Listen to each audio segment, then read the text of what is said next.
Tout d'abord, j'ai juste envie de savoir, vous, personnellement, comment vous sentez, Nicolas. On a eu le sentiment que vous étiez vraiment à 100% ce soir, non? Oui, je me sens très bien. Ouais. Ouais, ouais. Ça va bien et ça donne le ton de cette équipe de France. On a eu allez, la petite inquiétude jeudi. Bon, là, vous avez donné une vraie réponse ce soir. Oui, bien sûr, on a corrigé le tir, mais ce qui est arrivé jeudi, de mémoire d'ancien de l'équipe de France, ça arrivait vraiment très très rarement avec un aussi gros écart. Donc ça a été très dur à vivre. Je pense qu'on a su en tirer les leçons et faire un gros match aujourd'hui, même si en première mi-temps, on commence bien et on fait encore des erreurs. On les laisse revenir presque match nul à la mi-temps et on doit se réemployer en deuxième pour remettre un coup d'accélérateur. Et surtout en face, c'est une bonne équipe, quoi. Il n'y a plus de petite équipe. Le Portugal, ils jouent très bien, ils ont montré beaucoup de qualité. Donc voilà, on apprend tous les jours, mais c'est sûr que c'était mieux que jeudi. Il y a un certain Greg Anquetil sur la chaîne Équipe qui a loué votre performance quand même et votre importance aussi encore ce soir. Greg, qu'est-ce que vous voulez dire à Nicolas? Plus qu'à la limite, plus que le résultat, parce qu'on s'attendait vraiment à une réaction de l'équipe de France. Comme je l'ai dit avant le match, je pense que l'importance de Nicolas, c'est, hormis le fait d'organiser le jeu, de marquer des buts, mais surtout d'amener quelque part la sérénité et je dirais tout le passé qu'il a avec lui. Nicolas, aujourd'hui, il est là encore pour jouer en handball, je l'espère pour de nombreuses années, mais surtout ce qu'il a fait aujourd'hui, c'est montrer l'exemple à cette équipe de jeunes joueurs. Est-ce que toi, tu te sens un petit peu responsable de tout ça, que tu es un petit peu le garant de cet état d'esprit?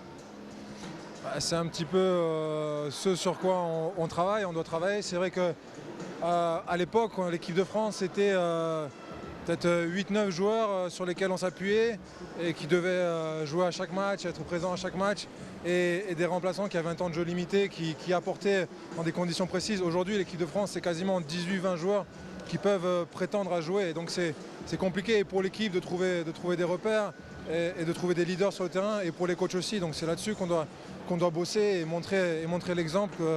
À chaque moment, tous ceux qui rentrent sur le terrain, c'est pour être à 200% investis à fond et se donner. Et on prend ce qu'on nous donne, ce que le coach nous donne, le temps de jeu. Et c'est là-dessus qu'on doit travailler. Voilà, on a vraiment énormément de qualité dans cette équipe. Jamais eu autant de qualité. Nicolas, est-ce que tu penses qu'avec cette équipe-là, avec ce groupe-là, tu as parlé des 18-20 joueurs, en travaillant, vous êtes capable d'aller chercher une médaille olympique? Bien sûr qu'on est capable. Le talent qu'il y a dans cette équipe, sans manquer de respect aux autres équipes dans lesquelles j'ai joué, il est au moins aussi bon et surtout en nombre, comme j'ai dit. Donc c'est un luxe, c'est un vrai grand luxe. Et maintenant, c'est le boulot de l'entraîneur de réussir à faire prendre la mayonnaise dans tout ça et à tirer le vrai potentiel de ce groupe-là. Mais il est sans limite et on ne sait pas jusqu'où on peut aller. Mais moi, je suis convaincu qu'on peut aller chercher une médaille olympique et une médaille à l'Euro. Juste parce que vous n'avez pas vraiment répondu, mais l'état d'esprit, comment ça se transmet? Comment on transmet un état d'esprit aux jeunes? C'est par l'exemple tout d'abord, c'est montrer sur le terrain, à l'entraînement, l'exemple, être toujours à 200% à fond quand on vient en stage en équipe de France. On sait les responsabilités que ça implique, on sait qu'on a tout un pays derrière soi, tout le handball français derrière soi, donc tout le temps à 200%, on ne compte pas, on se donne à fond.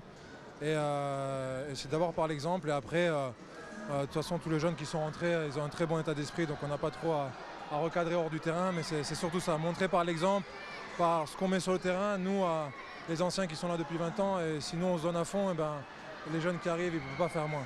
20 ans, pas encore 20 ans, mais presque. Merci Nicolas, merci en tout cas.